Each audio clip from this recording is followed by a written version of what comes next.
नमस्कार, स्वप्नास किचनमध्ये तुम्हा सर्वांचे स्वागत आहे। आजची आपली स्पेशल रेसिपी आषाढी कापण्या आपण बनवणार आहे। आषाढ महिन्यामध्ये तळणीचे पदार्थ बनवले जातात, त्यामध्ये अशा पद्धतीच्या कापण्या बनवल्या जातात, खुसखुशीत लागतात। तर याची चव म्हणली तर थोडी बिस्किटांसारखी ही लागते आणि थोडीशी आपण घाऱ्या ज्या पद्धतीने बनवतो भोपळ्याच्या वगैरे त्या पद्धतीची चव लागते। आता एक्झॅक्टली याची चव कशी आहे ते सांगता येणार नाही, करून बघितल्यानंतर खाल्ल्यानंतरच तुमच्या लक्षात येईल की कशा पद्धतीची याची टेस्ट लागते। महाराष्ट्रामध्ये काही ठिकाणी बेंद्रानिमित्त ही बनवल्या जातात ह्या कापण्या, म्हणजे ज्या दिवशी बेंदूर होतो त्याच्या एक दुसऱ्या दिवशी किंवा तिसऱ्या दिवशी अशा पद्धतीच्या कापण्या धपाटी वगैरे बनवली जातात आणि घरोघरी दिलीही जातात, म्हणजे शेजारी पाजारी असतात त्यांना दिली जातात। आता तुम्ही पाहतच आहात व्हिडिओमध्ये कापण्या अशा पद्धतीने खुसखुशीत झालेल्या आहेत। आता थोड्याशा जाडसर लाटल्यामुळे फुगलेल्याही आहेत, परंतु या चवीला लागण्यासाठी म्हणजे खुसखुशीत लागतात, मऊसूत अजिबात नाहीत होत, अतिशय चविष्ट लागतात। बिस्किटांसारख्या बाहेरील आवरण खुसखुशीत झालेलं असतं याचं। ही आपली महाराष्ट्राची पारंपरिक रेसिपी आहे। फार जुन्या पद्धतीनुसार ही आज मी रेसिपी तुमच्या बरोबर शेअर करत आहे। आता लागणाऱ्या साहित्यामध्ये इथं घेतलेलं आहे, पहिल्यांदा तर आपल्याला इथं गूळ घ्यायचा आहे। इथं मी सेंद्रिय गुळाचा वापर केलेला आहे। 2 वाटी गूळ मी इथं वितळवून घेणार आहे। 2 वाटी गुळासाठी अर्धी वाटी पाणी मी वापरलेलं आहे। गरजेनुसार तुम्ही कमी जास्त पाण्याचा वापर करू शकता। आता जेवढं पीठ घेतलेलं आहे तेवढं आपल्याला मळण्यासाठी जेवढ्या पाण्याची गरज लागते तेवढं पाणी तुम्ही वापरू शकता।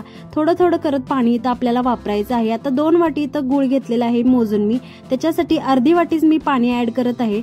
तर पहिलाच जास्त पाणी वापरायचं नाही, नाहीतर गुळाचं पाणी जास्त झालं की आपल्या पिठाच्या प्रमाणात जो आपण गुळ घेतलेला आहे त्याचं प्रमाण बिघडण्याची शक्यता आहे, म्हणून इथं मी अर्धच वाटी पाणी वापरलेलं आहे।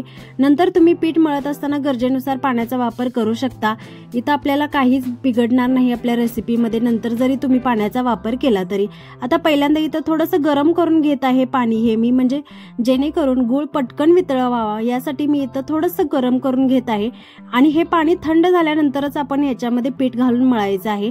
गरम गुळ पाण्यामध्ये अजिबात पीठ मळून घ्यायचं नाही, नाहीतर कठीण अशा होतात कापण्या, म्हणून इथं थोडंसं थंड झाल्यानंतर म्हणजे अगदी थंड झाल्यानंतरच आपण याच्यामध्ये पीठ मळून घेणार आहे।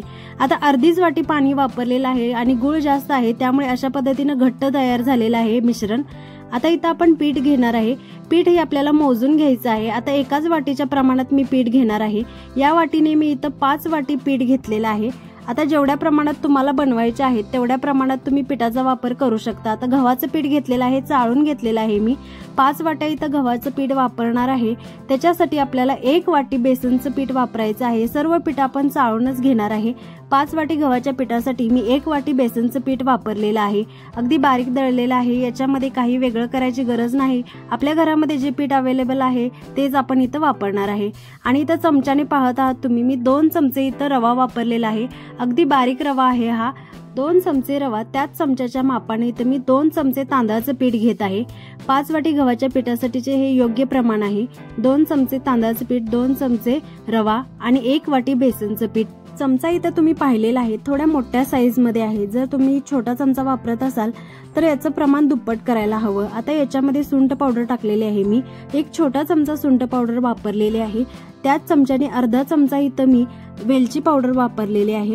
छोटे 2 चमचे इथं आता बडीशेपची पावडर करून घेतलेली आहे, अगदी बारीक ही नाही केलेली मी, खलबत्त्यामध्ये चेचून घेतलेली आहे। आणि अर्धा चमचा मीठ टाकलेला आहे, बारीक चमच्याने अर्धा चमचा मीठ टाकून घेतलं। आता हे जे सगळं साहित्य आपण घेतलेलं आहे ते पहिल्यांदा तर मिक्स करून घ्यायचं आहे, म्हणजे याच्यामध्ये आपण जे तेल कडवून टाकणार आहे त्याच्यामुळे मसाले वगैरे याच्यातील म्हणजे बडीशेप वगैरे जळू नये, म्हणून इथं आपण मिक्स करून घेतलेलं आहे। आता ज्या वाटीने पीठ मोजून घेतलेलं आहे त्याच वाटीने अर्धी वाटीलाही कमी मी इथं तेल कडवून घेतलेलं आहे आणि ते अशा पद्धतीने पिठामध्ये ओतून घ्यायचं।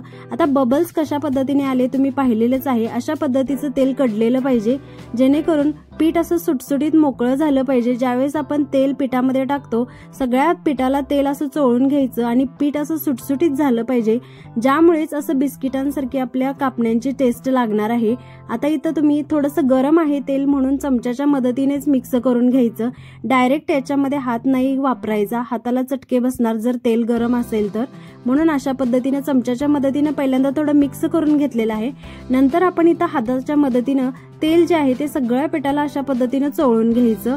याच्यामुळे काय होतं, सगळं पीठ असं तेलामध्ये कोटिंग होतं आणि एक मस्तपैकी असं हातामध्ये तुम्ही जर पीठ दाबून घेतलं तर असं डो बनतो, म्हणून अशा पद्धतीने हाताच्या मदतीने पहिल्यांदा इथं पीठ आपण सगळीकडे चोळून घ्यायचं।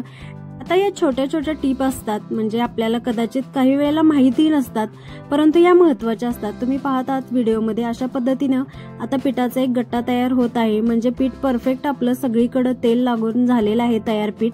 आता याच्यामध्ये गुळाचं पाणी आपण ऍड करणार आहे. आता गुळ आपण विरघळवून घेतलेला आहे आणि पाहत आहात तुम्ही घट्टसर असं पाणी तयार झालेलं आहे. मी पाण्यात जास्त होऊ नये म्हणून थोडंच पाण्यामध्ये गुळ विरघळवून घेतलेला आहे. तुम्ही थोडं जास्तही पाण्यामध्ये गुळ विरघळवून घेतला तरी चालेल. पाण्याचं प्रमाण बिघडू नये म्हणून थोडं थोडं पाणी ऍड करत घेतलेलं आहे मी. अशा पद्धतीने आता पिठामध्ये गुळाचं पाणी मिक्स करून घेणार आहे. नंतर एक्स्ट्रा पाणी लागलं तर तुम्ही साधं पाणीही वापरू शकता, काही प्रॉब्लेम होत नाही. आता मिक्स करून घ्यायचं. चमच्याच्या मदतीने मी इथं मिक्स करून घेत आहे.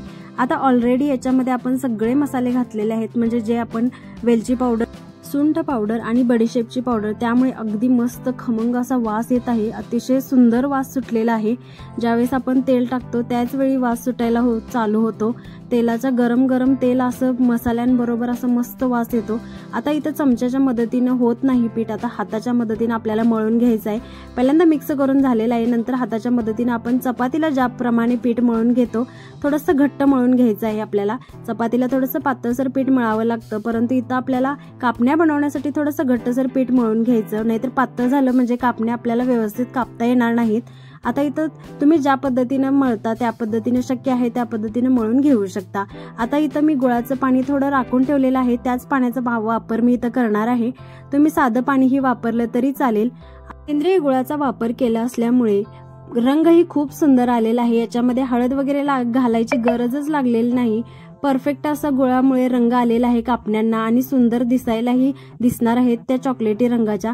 आता इथं मी गरज लागलेली आहे त्यामुळे साधं पाणी वापरून परत मर्दून घेत आहे. आपल्याला लाटता यावे इतपत असं पीठ मळून घ्यायचं. याच्यामध्ये काही वेगळं लॉजिक नाहीये. आपल्याला कापण्या लाटता याव्यात, म्हणजे पळपटावरती आपल्याला चपाती जशी लाटतो त्या पद्धतीने लाटता यावेत इतपत आपल्याला पीठ मळून घ्यायचं आहे व्यवस्थित. आता त्याच्यातील मी एक मोठा भाग काढून घेतलेला आहे, बाजूला गोळा करून घेतलेला आहे आणि ते आपल्याला अशा पद्धतीनं थोडं प्रेस करून घ्यायचं. आणि इथं खसखस खूप महत्वाचे आहे, त्यामुळेच डेकोरेशन छान होणार आहे कापण्यांचं, दिसायलाही सुंदर दिसतात. म्हणून इथं खसखशीमध्ये जो गोळा आहे तो बुडवून घ्यायचा अशा पद्धतीनं आणि नंतर आपण लाटण्याच्या मदतीनं लाटून घ्यायचं. अतिशय सोपी रेसिपी आहे, झटपट तयार होणारी आहे. याच्यामध्ये काही वेगळं करावं लागत नाही का तामझाम काही नाही, सहजरित्या बनवता येतील अशी ही कापण्यांची रेसिपी आहे. आता ज्या पद्धतीनं खसखस थोडी निघू नये म्हणून हळूवार पहिल्यांदा इथं आपण लाटून घेणार आहे. नंतर आपण ज्या पद्धतीनं हवे त्या पद्धतीने इथं लाटून घ्यायचं. थोडीशी जाडसर असंही ठेवायचं आहे आपल्याला इथं, जेणेकरून त्या फुगल्याही पाहिजेत कापण्या. जास्तही जाड नाही लाटायचं. ज्या प्रमाणात पळपटाचा आकार आहे तेवढं पूर्ण भरून इथं मी लाटणार आहे. आता इथं तुम्ही पाहतच आहात, मी तुम्हाला दाखवणार आहे कशा पद्धतीचं लाटून घेतलेलं आहे आणि अजिबात चिकटत नाही. याच्यामध्ये आपल्याला पिठाचाही वापर करावा लागत नाही लाटण्यासाठी. पाहतच आहात तुम्ही इथं कशा पद्धतीची जाडी ठेवलेली आहे. आता तुम्हाला ज्या पद्धतीचे हवे आहे त्या पद्धतीने तुम्ही इथं करू शकता. आता पिझ्झा कटरच्या साहाय्याने मी इथं कट करून घेत आहे. तुमच्याकडे जे कानोले बनवण्याचं कोरणं असतं त्याच्याही मदतीनं तुम्ही करून घेऊ शकता, चाकूच्या मदतीनं करून घेऊ शकता. तुम्हाला हव्या त्या लहान मोठ्या साईजमध्ये अशा पद्धतीनं कट करून घ्यायचं. ज्यावेळेस गोलाकार असतो त्यावेळेसच व्यवस्थित परफेक्ट अशा कापण्या कट करता येतात.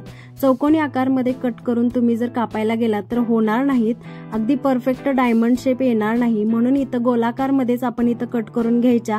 परफेक्ट असा डायमंड शेप आलेला आहे, तुम्ही पाहतच आहात. मस्त अशा सुंदर दिसत आहेत. बघता क्षणी असं मस्त वाटतं की अशा सुंदर शेपमध्ये आलेल्या आहेत कापण्या. अजिबात हाताला चिटकत नाहीत. तुम्ही तेलाचाही वापर करावा लागत नाही किंवा पिठाचाही नाही. अगदी सहजरित्या निघतात आणि लाटतानाही सहजरित्या लाटता येतात. आता पीठ व्यवस्थित मळलं गेलं की आपल्याला इथं जास्त जोर देऊनही लाटाव्या लागत नाहीत. अगदी सहजरित्या लाटता येतात आणि हाताला चिटकतही नाही, त्यामुळे अजिबात आपल्याला जास्त त्रास होत नाही बनवण्यासाठी. आता इथं कडक तेल गरम करून घ्यायचं. पहिल्यांदा चेक करून घेतलेलं आहे मी अशा पद्धतीनं, तेल तापलेलं आहे की नाही. नंतर याच्यामध्ये आपण कापण्या सोडून घ्यायच्या. एका वेळी जास्त नाहीत सोडायच्या, म्हणजे त्या व्यवस्थित भाजल्या जाणार नाहीत. जर कच्च्या राहिल्या तर त्या चांगल्या टेस्टला अजिबात लागत नाहीत, खुसखुशीत लागत नाहीत. म्हणून इथं थोड्याच प्रमाणात पहिल्यांदा इथं टाकून घ्यायच्या. लागल तेवढ्या प्रमाणात इथं ऍड करून आपण तळून घेणार आहे. पहिली बॅच इथं तळून झालेली आहे, रंगही खूप सुंदर आलेला आहे. आता दुसऱ्या वेळेस ही तशाच पद्धतीने आपण थोड्या थोड्या करत इथं तळून घेणार आहे. तुम्ही मोठ्या कढईचा वापर करून जास्तही एका वेळेस तळून घेऊ शकता. अशा पद्धतीची सिंपल रेसिपी तुम्हाला कशी वाटली कमेंट करून नक्की कळवा। रेसिपी आवडली असल्यास व्हिडिओला नक्की लाईक करा, शेअर करा। रेसिपी कशी वाटली कमेंट करून नक्की कळवा आणि अशाच सिंपल रेसिपींसाठी आपल्या चॅनलला नक्की सबस्क्राईब करा। अशा पद्धतीच्या कापण्या सहजरित्या बनवल्या जातात, म्हणजे बनवायलाही सोप्या आहेत, झटपट तयार होतात। आषाढ महिन्यामध्ये तर हमखास सगळ्यांच्या घरी बनवल्याच जातात। आता तिखट कापण्याही बनवल्या जातात। ज्या पद्धतीने या गोड कापण्या आहेत, गुळाच्या कापण्या आहेत, त्याच पद्धतीने तिखट कापण्याही बनवल्या जातात। त्याही खूप चविष्ट लागतात।